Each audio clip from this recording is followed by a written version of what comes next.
Bonjour à tous, aujourd'hui review un peu spéciale, puisque c'est quelque chose que je ne peux pas faire en une seule fois, et vous allez comprendre, c'est parce qu'il s'agit du G-Star SDF1 Macross, donc c'est du faux Lego, entre guillemets. Alors, on a 4682 pièces, on voit ici, malgré le ring light, une photo du modèle monté, on a une petite indication, Robotech The Macross Saga, la boîte est très grosse, pour le coup, et lourde, bien évidemment. Nous avons ici G-Star et tatati tatata. Ne rien manger dans cette boîte, c'est normal, c'est du plastique. Un QR code, ça peut varier par rapport à l'illustration. L'autre côté de la boîte, nous avons le mode forteresse, puisque oui, c'est un SDF1 qui se transforme, a priori. Il n'y a rien d'autre de plus sur la boîte, si ce n'est les dimensions. En mode forteresse, 34 cm de large, 70 cm de haut et 14 de profondeur si on lui met les bras le long du corps. Et nous allons aller de l'autre côté de cette boîte. Voilà. Nous avons 30 cm de large en mode vaisseau pour 69 de long et 18 de haut. Ce qu'on va faire, c'est qu'on va ouvrir ça et que je vais essayer de le monter dans un délai pas trop long. Je ne sais pas vous dire du tout combien de temps je pourrais y accorder, mais au moins, j'ai pas de peinture à faire, on va se contenter de ça. Mais d'abord, on va ouvrir la boîte. Voilà. Ah oui, je suis obligé de le faire hors caméra. Et à l'intérieur, nous avons hop là, d'autres boîtes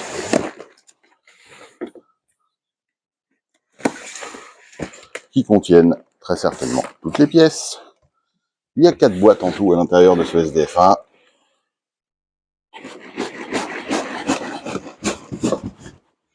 Ça fera bouger la table, je vous préviens. Voilà. On évacue la boîte énorme que c'est. Et donc, dans ces boîtes, voilà, scotchées, bien évidemment, nous avons des petites pièces. Ça fait bien un bruit de pièces de Lego. Donc jusqu'ici, tout va bien.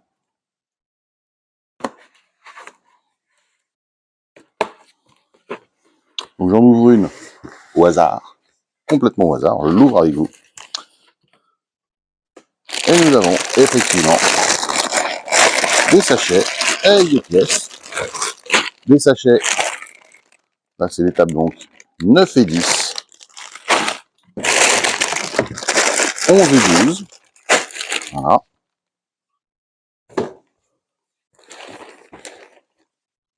Donc comme vous le voyez, il y a pléthore de sachets. Oui, j'ouvre ça avec des petites lames X-Acto qui ne coupent plus assez le plastique. Mais je les garde parce que ça sert pour ouvrir les cartons, ça sert pour faire une spatule pour mettre du petit par exemple. Alors ici nous avons 2 notices, voilà, et c'est exactement ce que je cherchais. Là c'est 3 et 4, et 1 et 2.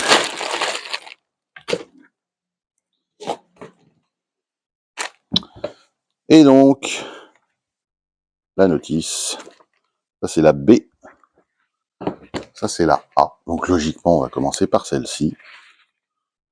Une planche de stickers, voilà, essentiellement pour les marquages sur le Prometheus et le Daedalus, et au niveau des bras ici, voilà, enfin des épaules. Et ensuite, ça c'est comment on fait. Et donc on attaque, a priori, par un début de jambe. Et en fait, tous les process sont indiqués ici. Le 1, le 2, le 3, le 4, le 5, 6, 7, 8, 9. C'est ça qui est bien, parce que dedans, il doit y avoir des sachets à l'intérieur pour expliquer. Et donc, à la fin de celui-ci, on en est a priori là. 335 étapes, 337 étapes, pardon. Il y en a sur la couverture. Où on a déjà avancé pas mal sur le vaisseau. Et logiquement, celui-ci reprend à la suite. C'est ça. 10, 11, 12, 13, 14, 15, 16. Et en 16 étapes, il serait complété. 16 étapes principales qui font 639 étapes au total. Et ensuite, c'est comment transformer. A priori, il y a des loquets. On peut étendre tout ça.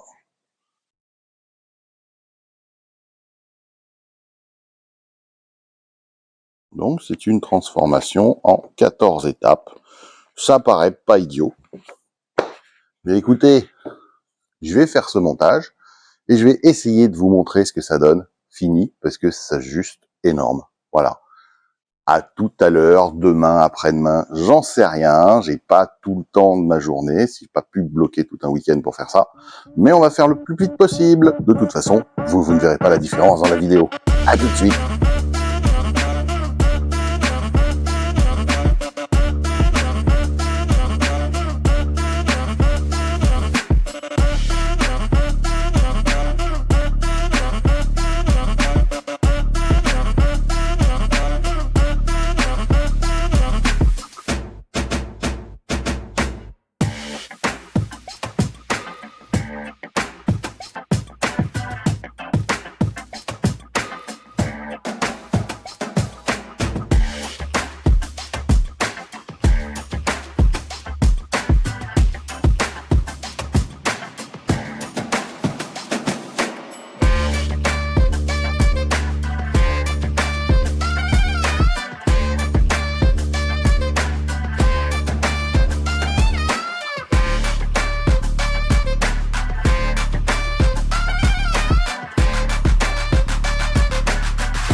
Eh bien, me revoilà au bout d'à peu près 12 heures de montage.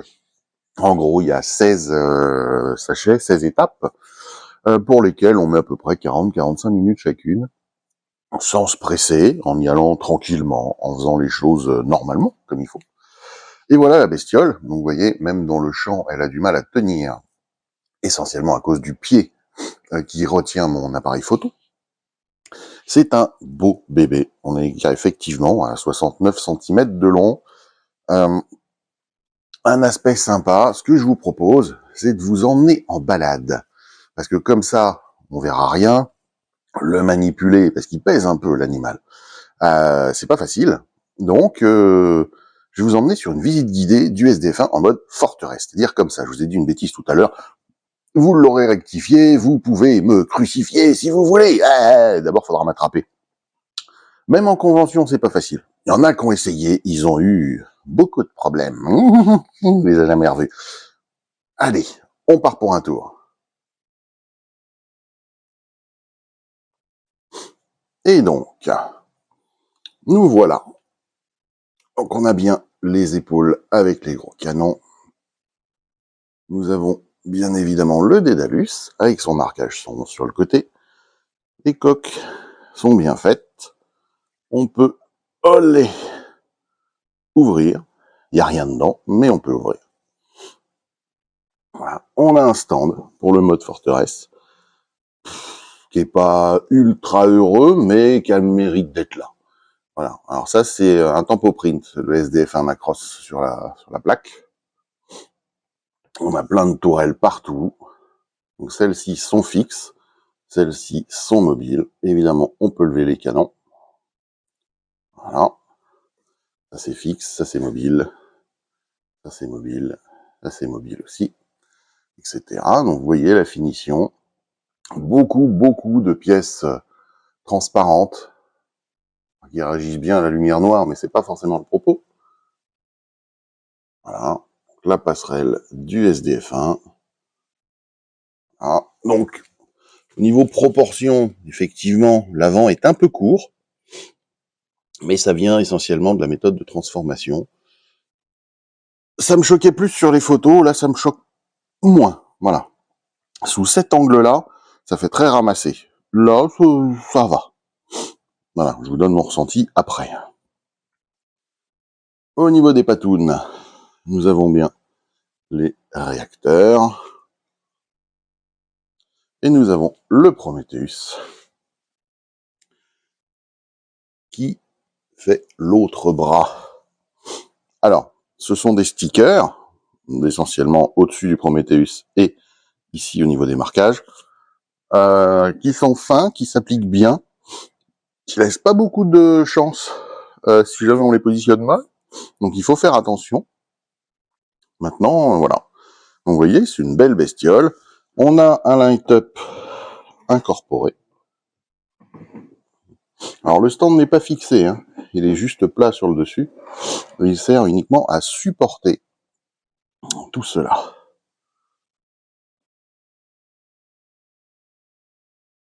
Et donc, à l'avant, on retrouvera le light-up.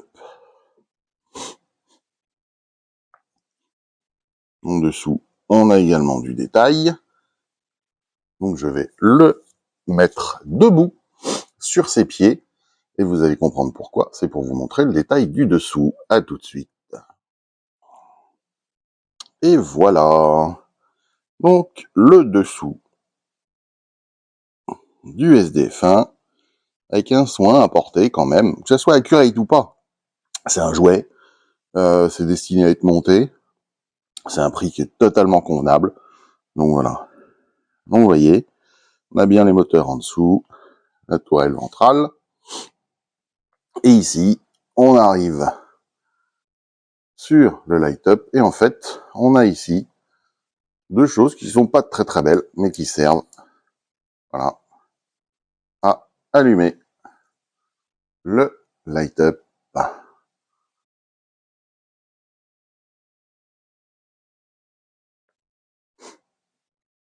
Donc quelque chose d'assez sympathique.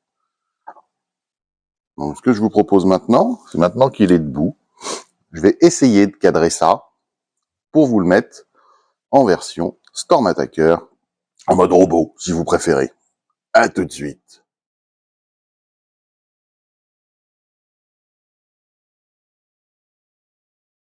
Alors, je vous invite à pivoter votre écran si vous le pouvez, parce que je ne peux pas le faire dans l'autre sens. Mon appareil ne me permettant pas de reculer suffisamment et d'être toujours à côté. C'est un des défauts que j'ai, mais pour l'instant, je ne suis pas suffisamment équipé. Donc voilà, la forteresse est debout, hein, sur ses pieds, comme je vous l'ai montré à la fin. On va commencer par enlever le Prometheus. Voilà. Alors, qui est fixé sur un petit loquet, qui a tendance à enlever les pièces, mais c'est ça aussi le Lego. Voilà. Petit loquet qu'on va remettre en place. Donc en fait, voilà, c'est ce loquet là dont je parle et qui vient se mettre à l'intérieur de la carlingue ici, comme on peut le voir sur le Dédalus ici. Donc il faut bien tenir étirer. Voilà. Donc on écarte un peu ici. Donc, comme vous le voyez, là, on est articulé en fait. Faut pas le dire trop fort et trop vite, mais on est articulé. Ensuite, on va venir ouvrir ces deux panneaux. Voilà. On sépare les canons en haut et on va les faire glisser. Voilà, ils sont sur coulisse. Ensuite, on les fait tourner. Évidemment, j'avais pas d'effet cette partie-là. Donc ensuite, qu'est-ce qu'on fait? On s'appuie là et on va faire monter le bloc. Une fois qu'on a fait monter le bloc, normalement, on arrive en face ici et on doit, normalement, si tout va bien, pouvoir bloquer ça. Voilà. Là, c'est bloqué. Donc, on fait pareil de l'autre côté. On monte. Ah, on n'hésite pas à se faire un peu de place. Et on bloque. Donc là, pour l'instant, on est pas mal. Pourquoi je dis pour l'instant? Parce qu'on va prendre ce bloc-là et on le descend ici, comme ceci. Ensuite, on prend tout le bloc central qu'on vient mettre comme ça. Voilà. Et on vient pivoter la tête. Ah, c'est pas fini pour l'instant, il a les bras ballants et pas du bon côté. On va déjà s'occuper des canons. Ah.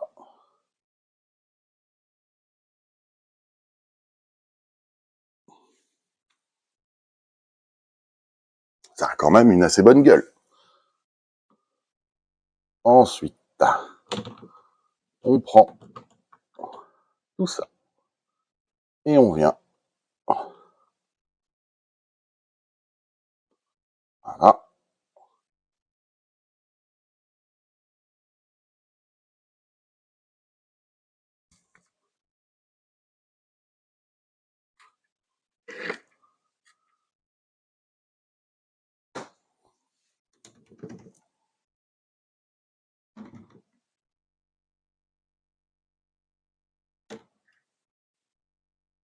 Toujours les aléas du direct.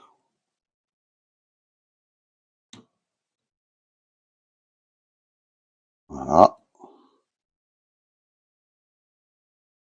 Et voilà.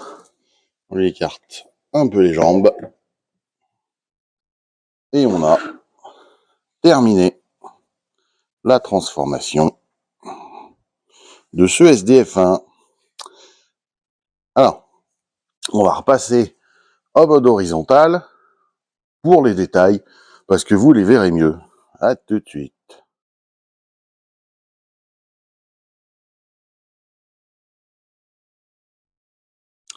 Donc, le socle ne sert plus à rien.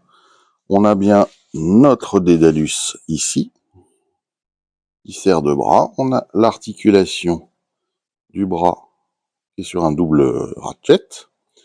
Ici, nous avons des bouboules. Voilà. Nous avons la même chose, bien évidemment, sur le Prometheus.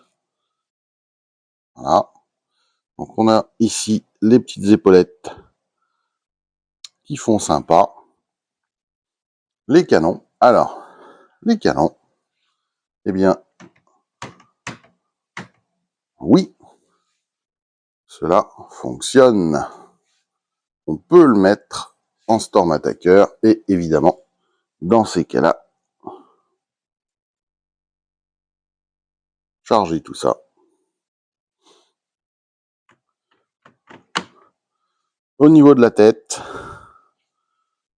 bah, alors oui, j'ai une petite antenne là qu'il faudra que je durcisse un peu. sinon, ça ressemble à un SDF1. Voilà. Donc, comme je vous le disais, pas forcément parfait. Mais à ce prix-là, est-ce qu'on peut attendre quelque chose de parfait de cette taille-là, avec ce nombre de pièces-là? Je rappelle, 4682 pièces. Ce qui n'est pas rien. Ce qui n'est pas rien. Quand je vous disais, on n'a pas le droit à l'erreur avec les stickers. Voilà pourquoi je le dis. J'ai fait super gaffe, mais hop, ça s'est plissé. Ah, j'ai pas fait assez super gaffe. Donc on a une mobilité qui est tout de même intéressante. Voilà. Donc, écoutez, moi je suis content de vous l'avoir montré. Je suis content de l'avoir monté. J'avoue, ça fait très longtemps que je n'avais pas monté de Lego ou pseudo Lego. Le fait d'avoir fait ça de manière intensive hier fait que j'ai mal aux doigts, hein, mais légèrement, ça va. J'ai pas eu à appuyer comme un sourd, sauf sur 2 ou 3 pièces très spécifiques. La notice. Alors la notice, on peut enlever facilement 50 pages parce que eux, les doublons, ils considèrent pas que c'est des doublons, ils les font refaire. Tout ce qui est fabrication en symétrique, non, à chaque fois c'est des étapes séparées. C'est un peu long.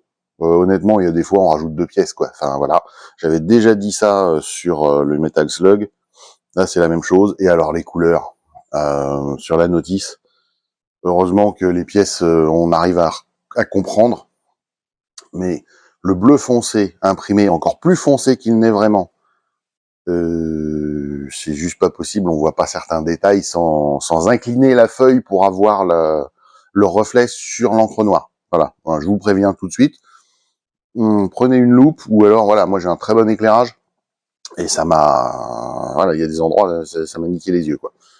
Mais sinon, non, très très très bonne expérience. Moi je dirais à refaire, mais bon, ça suffit déjà, ça comme ça. Pour ceux qui aiment pas l'esthétique, avec toutes les loupiottes, bah il suffit de prendre les mêmes pièces en les commandant sur des sites séparés, sur des sites de third party Lego ou caisses de pièces détachées, ou de regarder ce que vous avez en stock et de les remplacer pour faire quelque chose d'effectivement un peu plus lisse. Là, c'est vrai que ça fait très très très jouet. C'est presque logique.